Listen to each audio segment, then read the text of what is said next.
ఇకపోతే మా తమ్ముళ్ళు ఉన్నారు. ఏం తమ్ముళ్ళు, కొంతమంది మంది బాబులు కూడా ఉన్నారు. కష్టపడతారు, సాయంత్రం అలసిపోతారు, ఒక క్వార్టర్ బాటిల్ వేసుకొని పడుకోవాలనుకుంటారు. అవునా కాదా? మీ బలహీనత ఈ ముఖ్యమంత్రికి అర్థమైపోయింది. అందుకే బాధుడే బాధుడు. 50 రూపాయలు ఎంత తమ్ముడు? ఇప్పుడు క్వార్టర్ బాటిల్ 200. 150 రూపాయలు ఎవరికి పోతున్నాయి? ఎవరికి పోతున్నాయి? మీకు కోపం రావడం లేదా? ఇంకా అందులో కూడా కొత్త కొత్త బ్రాండ్ తెచ్చాడు. బూమ్ బూమ్ అంట.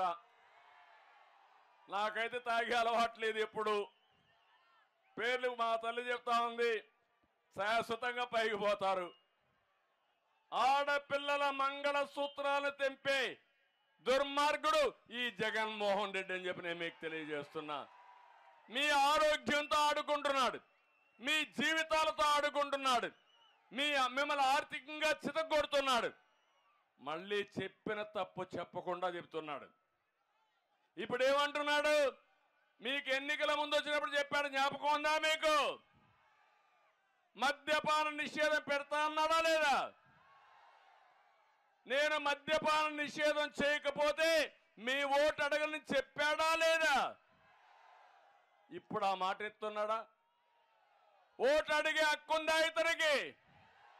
కాదు. మీరు రాబోయే 25 ఏళ్ళు తాగుతానే ఉండాలంట. 25,000 కోట్ల రూపాయలు అప్పు తెచ్చాడు. ఒకవేళ మగవాళ్ళు తాకపోతే బలవంతంగా తాగిస్తారు. బానిసత్వం అలవాటు చేసే మనస్తత్వం ఈ ముఖ్యమంత్రి అని చెప్పి కూడా నేను మీకు తెలియజేస్తున్నా. అంతేకాకుండా ఈరోజు ఇలాంటి కార్యక్రమాలు మనం చూస్తే చెత్త మీద కూడా పన్నేశాడు. ఎక్కడ చూసినా విపరీతమైన అనర్థాలకు దారితీశాడు. ఈరోజు దేశంలోనే పెట్రోల్ డీజిల్లో అధికంగా ఉండే రాష్ట్రంలో నెంబర్ 1 మంది, అత్యధికంగా రైతుల అప్పుల్లో ఉండే రాష్ట్రం నెంబర్ 1 మంది. జగన్ ఒక అప్పుల అప్పారావు. 13 లక్షల కోట్ల రూపాయలు అప్పు చేశాడు. ఎవరు కడతారు? జగన్మోహన్ రెడ్డి కడతాడా? ఓడిపోతే ఎక్కడికి బారిపోతారో తెలియదు, పట్టుకు రావాలా మళ్ళా మనం. కానీ 13 లక్షల కోట్లు మనమే కట్టాలి. అవునా కాదా అని మిమ్మల్ని అడుగుతున్నా. ఇంకో పక్కన గంజాయి డ్రగ్స్ లో మాత్రం మనమే టాప్. మీరు ఒక విషయం గుర్తుపెట్టుకోవాలి, ఎవరైనా గంజాయికి అలవాటు అయితే ఆ పిల్లలు మన పిల్లలు కాదు, మన కంట్రోల్లో ఉండరు. ఇంకా ప్రతి ఒక్క ఆడబిడ్డను కోరుతున్నా, మీరందరూ గుర్తుపెట్టుకోవాలి, మన పిల్లల్ని మనం కాపలా కాయలేం. బయట పోయినప్పుడు ఎవడైనా గంజాయి అలవాటు నేర్పిస్తే ఇంకా జీవితాంతం అతను మన చేతుల్లో ఉండడు. మనం పోగొట్టుకోవాలి. ఇంత దుర్మార్గం జరిగితే ఏ రోజు ఒక్క రోజైనా సరే గంజాయి లేకుండా చేయడానికి సమీక్ష చేశాడా ఈ ముఖ్యమంత్రి? ఇది న్యాయమా అని మిమ్మల్ని అడుగుతున్నా. ఇంత దుర్మార్గుడు వదిలిపెడతారా అని మిమ్మల్ని అడుగుతున్నా. ఇంకో పక్క విద్యుత్ రేట్లు, మద్యం రేట్లు, ఇసుక ధరల్లో కూడా మనమే టాప్. ఎన్నికల ముందు మీకు ఒక మాట చెప్పాడు, జ్ఞాపకం ఉందా? నేను ఉచిత ఇసుక ఇస్తా ఉంటే దాన్ని విమర్శించాడు, కావాలని అపవాదులేశాడు. ఈరోజు అడుగుతున్నా, ఇసుక ఆ రోజు చౌకగా ఉందా? ఈరోజు చౌకగా ఉందా? ఆ రోజు మీరు ట్రాక్టర్ పెట్టుకుంటే ఎక్కడైనా ఇసుక తీసుకుపోయే స్వేచ్ఛ మీకుండే. ఈరోజు ఉందా? మీ పొలంలో మట్టి మీ ఇంటికి పొడిగి లెవెల్ చేసుకోవాలన్నా ఆ మట్టి కూడా మొరం కూడా మీరు తీసుకుపోలేకపోతున్నారంటే ఎంత దుర్మార్గుడో మీరు గుర్తుపెట్టుకోవాల్సిన అవసరం ఉంది. రాష్ట్ర ఖనిజ సంపద దోచేస్తున్నాడు. నాకు అర్థం కాల, వీళ్ళు అన్నం తింటారా ఇసుక తింటారో నాకైతే అర్థం కావడంలా. నిద్రలేస్తే ఇదే పని. ఇంకో పక్క కోర్టు ధిక్కరణ కేసులో ఏపీ నెంబర్ 1. మా తమ్ముళ్ళు ఉన్నారు ఇక్కడే, తమ్ముళ్ళు జాబులు వచ్చాయా? వచ్చాయా అని అడుగుతున్న తమ్ముళ్ళని. ఏం చెప్పాడు? జనవరిలో జాబ్ క్యాలెండర్. 5 ఏళ్ళు అయిపోయిందా? పోగాలం వచ్చిందా? పోయే రోజులు దగ్గర పడ్డాయా? 5 ఏళ్ళు మీకు ఉద్యోగాలు ఇచ్చాడా అని మిమ్మల్ని అడుగుతున్నా. డిఎస్సి పెట్టాడా అని మిమ్మల్ని అడుగుతున్నా. డిఎస్సి పెట్టడు, ఉద్యోగాలు లేవు. కడాన మీరు చూస్తే ఎంత దుర్మార్గం అంటే ఉండే పరిశ్రమలు కూడా పారిపోయినాయి. వాళ్ళకు వాటాలు అడిగాడు. ఎక్కడికక్కడ వాటాలు అడిగితే ఈ రాష్ట్రం కాకపోతే ఇంకొక రాష్ట్రం అని వాళ్ళు కూడా పారిపోయే పరిస్థితికి వచ్చారు. అంటే మొత్తం ఒకటే చెప్తున్న, జాబు రావాలంటే మళ్ళీ హామీ ఇస్తున్న తెలుగుదేశం జనసేన ప్రభుత్వం యువతకు ఉద్యోగాలు ఇచ్చే బాధ్యత మాదని మరొక్కసారి హామీ ఇస్తున్నా. ప్రతి ఒక్క తల్లి, ప్రతి ఒక్క తండ్రి పిల్లల్ని బాగా చూసుకుంటాం. మనం ఒక పూట తినకపోయినా ఆ పిల్లల్ని బాగా చదివిస్తే వాళ్ళు బాగుపడతారు.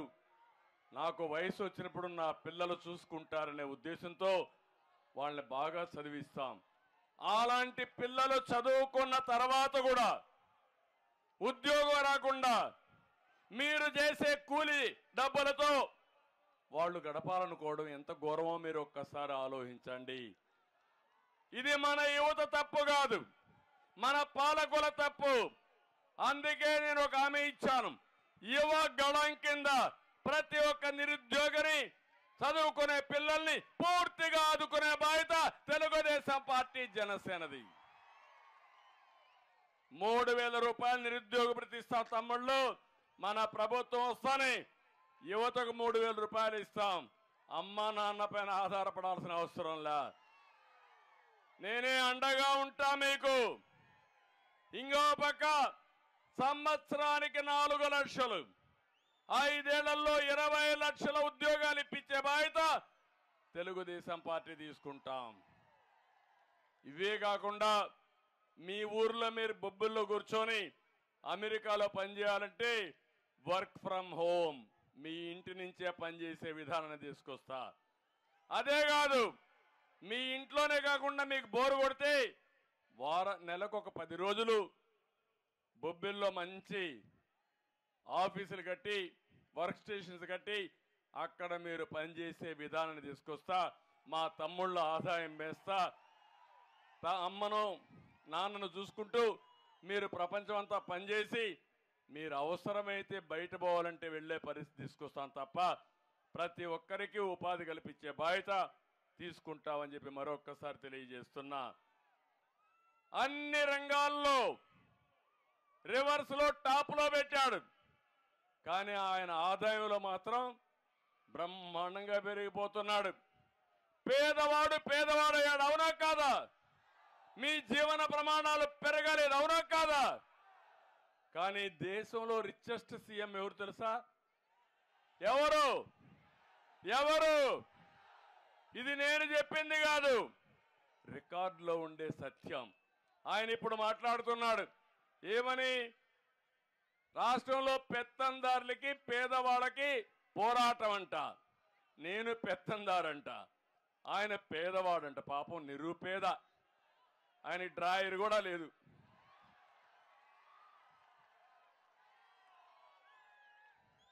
పేపర్ లేదు, టీవీ లేదు, బంగ్లాలు లేవు, ప్యాలెస్లు లేవు, బట్టలు లేవు.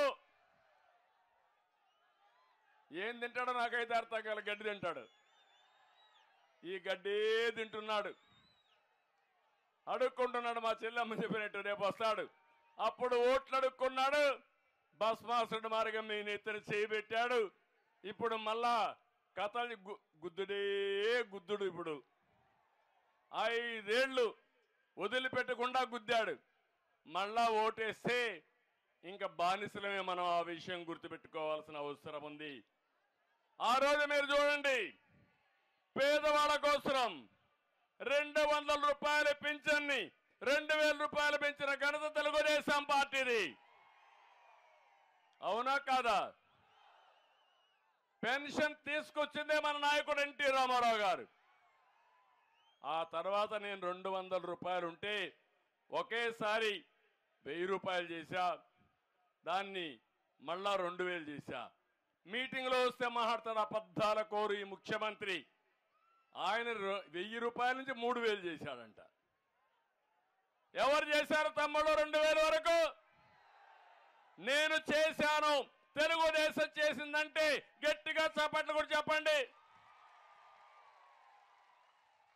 జగన్మోహన్ రెడ్డి అనునిత్యం అబద్ధాలు చెప్తావు. ఈ విషయంలో మీరు ప్రజలను అడిగితే వాళ్ళే చెప్తారు.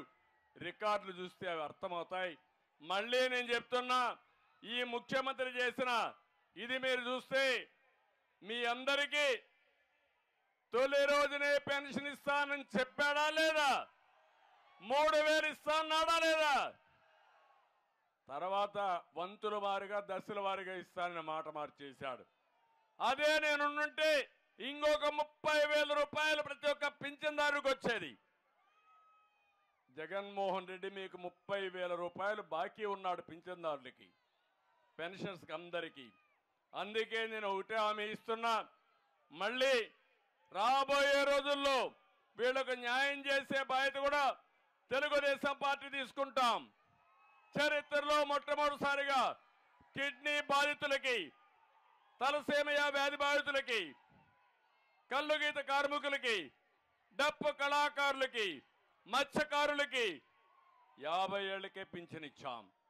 కడాన ట్రాన్స్జెండర్ ఆడ మగ కాని వాళ్ళు కొంతమంది ఉంటే వాళ్ళు కొన్ని గ్రామాల్లో తిరిగి బాధపడతా ఉంటే వాళ్ళకు కూడా ఇండ్లు కట్టించి నెలకు 2000 రూపాయలు పింఛనిచ్చిన ఘనత తెలుగుదేశం పార్టీదని చెప్పి నేను మీకు తెలియజేస్తున్నా. అది మానవత్వం. ఇంకో పక్కన మొత్తం ఇసుక వల్ల చాలా మంది ఇబ్బంది పడ్డారు. ఈరోజు ఒకే ఒక విషయం నేను మిమ్మల్ని కోరుతున్నా, ఉత్తరాంధ్ర తెలుగుదేశం పార్టీకి కంచు కోట, వెనుకబడిన వర్గాలుండే ప్రాంతం ఇది. ఎప్పుడూ మమ్మల్ని అభిమానించారు, తెలుగుదేశం పార్టీకి బలపరిచారు. అందుకే మొన్న ఒక కార్యక్రమం పెట్టాం, జై హో బీసీ. మళ్ళీ బీసీల రాజ్యం వస్తుంది, తెలుగుదేశం వస్తుంది, జనసేన ఉంటుంది. కలిసి ఈ బీసీలను అన్ని విధాలు ఆదుకునే బాధ్యత మేము తీసుకుంటామని ఈ సభా సందర్భంగా మీకు తెలియజేస్తున్నా. ఇంకో పక్క ఈ ప్రాంతానికి బీసీలకు న్యాయం చేయడం. ఒక విషయం మీరు చూడండి, ఇప్పుడు ఇక్కడ పెత్తనం అనుకుంటున్నాం, ఇక్కడ బొత్స ఉన్నాడు. పాపం బొత్స మనిషి అయితే లావుగానే ఉంటాడు. అయితే ఆయన ఏం చెప్తాడో మనకు ఒకసారి అర్థం కాదు. కానీ పెత్తనం మాత్రం మొన్నటి వరకు విజయసాయి రెడ్డి, ఇప్పుడు సుబ్బారెడ్డి, ఇప్పుడు బొత్స మాత్రం దీని గురించి మాట్లాడలేడు. అంటే ఇక్కడుండే బీసీలు పనికిరారు, ఎక్కడెక్కడనో పెత్తందారులు వచ్చి ఇక్కడ బీసీలకు నాయకత్వం వహిస్తారంటే ఎక్కడ న్యాయం అని అడుగుతున్నా. అదే తెలుగుదేశం హయాంలో ఉత్తరాంధ్ర నుంచి ఒక మంత్రి కేంద్రంలో ఇస్తే అది గౌరవనీయులు ఎర్రంనాయుడు గారికి ఇచ్చాం.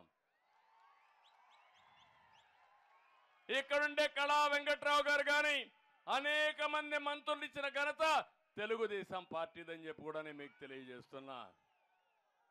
ఇంకొక పక్క నా ఆలోచన ఒకటి, ఉత్తరాంధ్రకు నీళ్లు ఇవ్వాలి, ఉద్యోగాలు ఇవ్వాలి, ఇంకో పక్క ఇండస్ట్రీస్ రావాలి, ఇంకో పక్క ఇన్ఫ్రాస్ట్రక్చర్ కూడా బాగా అభివృద్ధి చేయాల్సిన అవసరం ఉంది. విశాఖపట్నం కేంద్రంగా పెట్టుకుని అన్ని ప్రాంతాలు మనం అభివృద్ధి చేయగలిగితే ఉత్తరాంధ్ర సస్యశ్యామలం అవుతుంది, బ్రహ్మాండం అవుతుంది.